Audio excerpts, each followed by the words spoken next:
الحمدللہ رب العالمین والصلاة والسلام علی سید الانبیاء والمرسلین اما بعد فاعوذ باللہ من الشیطان الرجیم بسم اللہ الرحمن الرحیم الحمدللہ سیرت رسول عربی صلی اللہ تعالی علیہ وآلہ وسلم کی قسط نمبر 4 میں آپ احباب کے سامنے حاضر ہوں۔ عزیزان گرامی قدر، اللہ کے آخری نبی حضرت محمد مصطفیٰ صلی اللہ تعالی علیہ وآلہ وسلم کے والد ماجد آپ کی ولادت سے قبل ہی وفات پا چکے تھے، اور اس کے بعد نبی کریم رؤوف الرحیم صلی اللہ تعالی علیہ وآلہ وسلم کی والدہ ماجدہ وہ بھی حضور اکرم علیہ السلام کی 6 سال کی عمر میں ان کا بھی وصال ہو گیا، اور اس کے بعد ان کی پرورش حضرت عبد المطلب جو نبی کریم صلی اللہ علیہ وآلہ وسلم کے دادا تھے، اور ان کے بعد ان کے چچا جناب ابو طالب نے حضور نبی کریم صلی اللہ علیہ وآلہ وسلم کی پرورش کی، کیونکہ جناب ابو طالب ایک تاجر تھے اور ان کا کام تھا زیادہ تر سفر کرتے تھے، ایک ملک سے دوسرے ملک کی طرف، وہ شام اور بصرہ کی طرف سفر کرنے کی تیاری کر رہے تھے۔ تو نبی اکرم رؤوف الرحیم صلی اللہ تعالی علیہ وآلہ وسلم نے خواہش ظاہر کی کہ میرے چچا میں بھی آپ کے ساتھ چلوں گا۔ اب جناب ابو طالب نے بہت ٹالا کہ کہیں راستے میں ان کو تکلیف نہ آ جائے، کیونکہ جناب ابو طالب بھی حضور اکرم علیہ السلام سے بڑی محبت کرتے تھے، اور انہوں نے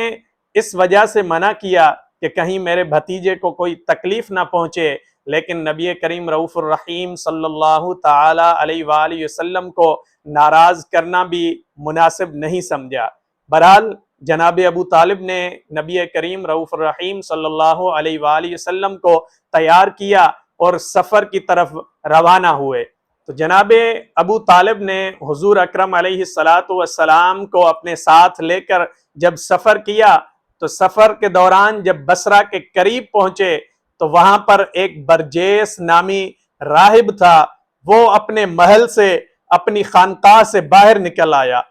اس سے پہلے ایسا کبھی نہیں ہوا تھا کہ جو قافلہ جا رہا ہو اور برجیس اپنی عبادت اپنے معاملات چھوڑ کر اس قافلے کی طرف آیا ہو، لیکن جیسے ہی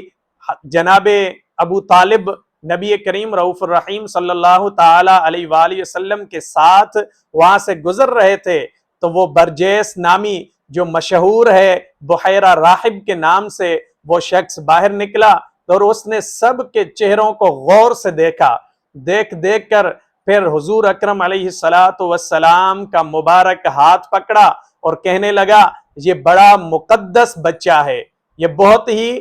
قابل احترام بچہ ہے، لہٰذا اس کو یہاں سے آگے نہیں لے کے جاؤ، کہیں فارس کے لوگ کہیں دوسرے لوگ ان کو تکلیف نہ پہنچائیں، ان کی جان کو خطرہ ہو سکتا ہے، لہٰذا آپ اس کو آگے نہیں لے جا سکتے۔ جب یہ جناب ابو طالب نے سنی بات تو ان سے پوچھا آپ کو کیسے پتا چلا؟ عرب کے لوگ جو قافلے میں موجود تھے انہوں نے پوچھا آپ کو کیسے پتا چلا کہ یہ بڑا مبارک بچہ ہے؟ اس نے کہا کہ جب یہ بچہ آپ کے ساتھ قافلے کے ساتھ آ رہا تھا تو میں نے دیکھا کہ یہاں پر جو حجر شجر یعنی پتھر اور جو درخت ہیں یہ اس بچے کو سجدہ کر رہے تھے، اور یہ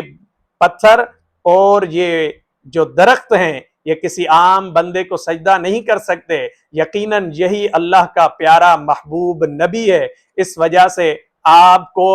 یہی آپ کے لیے بہتر ہے کہ آپ اس بچے کو آگے نہیں لے کے جائیں۔ اور جناب ابو طالب نے بھی اسی میں بھلائی سمجھی اور اپنے کام کاج نپٹا کر ختم کر کے فوراً ہی حضور اکرم علیہ السلام کو